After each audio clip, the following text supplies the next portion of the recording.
Abaya, Torah, Hallelujah. All praises to your holy name, Yahuwah, Yahweh, the one and only Elohim of Israel alone. Understand that I am He. Before me there was no God formed, neither shall there be after me. Isaiah 43:10. You are my witnesses, said Yah, and my servant whom I have chosen, that ye may know and believe me, and understand that I am He. Before me there was no God formed, neither shall there be after me. The only thing I have to say about masturbation is I'm glad I didn't grow up in the cell phone era. I'll leave it at that. This is a short video by a lady I highly esteem. She don't make videos anymore, but I'm using half of her video for this subject. As far as I know, it's not a sin. As far as I know, it's a sin if you're married, because if you do it, you're cheating. Okay, just watch the short video. Shalom. Greetings, beautiful people. Today we are going to be talking about masturbation, Onan, Judah, and Tamar. Okay, so as people come into this truth, they are picking up the Bible more and they're reading it. And unfortunately, some of the things that they're getting from what they're reading is not completely true. And this is the reasons why I'm doing this video. This came up actually several years ago in the group Israelites Are Descendants of the Slave Trades, and it has come back again, this whole topic about and Onan, and the reason why they died was because of masturbation. But that's not exactly true. And we're going to actually go through the scriptures and we're going to examine this, okay? Understand that there are no scriptures in the Bible that expressly talk about masturbation, okay? There are a lot of people that try to use different scriptures in the Bible to prove that masturbation is incorrect. And unfortunately, this whole story about and Onan is one of those instances where people try to use these scriptures to say, hey, look, this is masturbation and masturbation is wrong. But again, we're going to get into the scriptures and we're going to find out exactly what and Onan's sins were for the reason why Yahuwah, the creator, put them to death. And so we are going ahead and start with Genesis chapter 38. So if you're following along, go ahead and open up to Genesis chapter 38 and pause the video if you need to. All right, so in the very beginning, it's talking about how Judah left his brothers and he went to stay in a place called Hira. He met a lady, he married her, she was a Canaanite woman.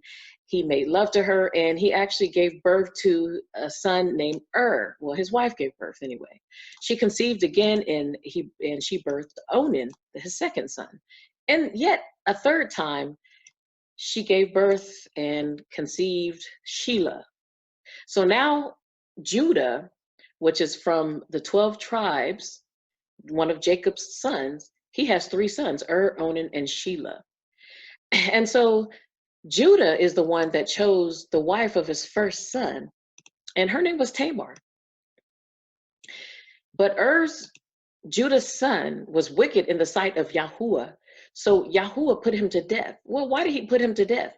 Because in verse 8, it's talking about Judah talking to Onan. So let's go ahead and take a look at the book of Jasher. And in the book of Jasher, chapter 45, verse 24, we see a glimpse of what did for the reason why Yahuwah put him to death. And verse 24 says, and came to his wife Tamar, and she became his wife. And when he came to her he outwardly destroyed his seed. He outwardly destroyed his seed. Now, does that say anything about masturbation? It says he outwardly destroyed his seed, and his work was evil in the sight of Yahuwah. And so Yahuwah, he slayed him. Okay, so we're going to tackle this a little bit later. Okay, so let's keep going. Take a look at verse 8. So then Judah said to Onan, sleep with your brother's wife and fulfill your duty to her as a brother-in-law, to raise up offspring for your brother. Okay, so that sounds strange, doesn't it? I mean, that sounds really weird that he would tell his next son in line, Onan, to sleep with his brother's wife. Like, why would he do that? Understand that in Israel, there was this thing called Levirate marriage that they practiced. And Levirate marriage, basically, it continued to keep the seed of the person who died, it keeps them going so that when they die, that their seed does not die. And it continues on. So basically what it is that the next brother or male relative has to step up and have children with that wife who is now a widow in order to carry on his name. Okay? And this is so that his name does not die, that his legacy does not die. So instead of it being the man that stepped up son or child, it's actually the man who died child. He's fulfilling the duty to his brother. Okay? And so Onan knew this because this is, again, a practice that the Israelites actually practice. And still today in Africa, among our Israelite brothers and sisters in Africa, some of them actually still practice this levirate marriage today. Take a look at verse 9. But Onan knew that the child would not be his. So whenever he slept with his brother's wife, guess what he did? He spilled his semen on the ground to keep from providing offspring for his brother. Does that say anything about masturbation? No. So basically what it is that when he was, consummating his relationship with his wife, Tamar, which was his brother's wife, instead of, when he was coming to the point where he was about to ejaculate, instead of ejaculating in his woman, into Tamar, he actually pulled out and he spilled it on the ground. This is a sin to Yahuwah. Well, why is this a sin to Yah? It's because Yahuwah gave Adam and Eve the commandment to go therefore and to multiply, to fill the earth. And they were doing the opposite, were they not? Now, if you remember, in the book of Jasher, there is an account about the people that were drinking a draught. And they were drinking the draught. The women, the men were actually forcing the women to drink the draught, and some of the women wanted to drink the draught. And basically what this draught did was it caused them to be barren. It made them so that they were not able to have children. And Yahuwah considered this to be wickedness. He considered this to be evil. So he killed those people. He killed a lot of those people because of this wickedness. Because again, this is one of Yahuwah's commandments, is to be fruitful, to multiply and fill the earth. Not only was this command given to the man and woman, but it was also given to the animals, if you remember in the very beginning of Genesis. So they were actually doing something that was sinful to Yah. So this is why he killed them. He spilled his semen on the ground. Nowhere does it say anything about masturbation. He pulled out and he spilled his semen on the ground to keep from providing offspring for his brother. This is not masturbation. So verse 10, what he did was wicked in the sight of Yahuwah.